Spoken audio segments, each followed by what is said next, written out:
So Satan thought, if I can get the mission stopped, I can only do it through grieving the Holy Spirit, through broken relationships.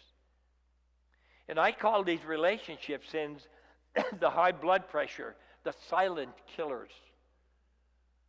They're not visible. Suddenly there's a seizure. And what you find underneath, there was a working underneath going on. And something that doesn't suddenly come to an end, there's all kinds of working underneath that caused that seizure. And it gradually was building, little at a time, and how in our preaching and in our churches, in our prayer times. And one thing I found about prayer times, if you get on your knees as a body of believers, personal agendas melt after time in God's presence. And boy, how crucial that is. How do we not be driven to our knees as a body of believers in our local churches?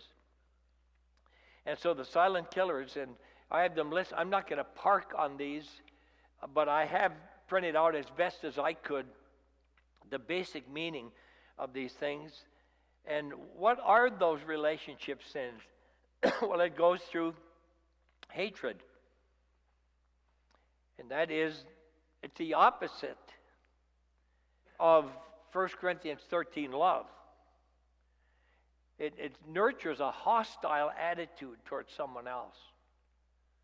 That kind of interesting. I normally go through Proverbs every month, and I've noticed a number of times where hatred produces lying lips.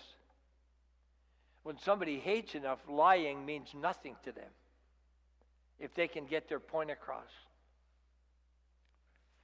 Then variance.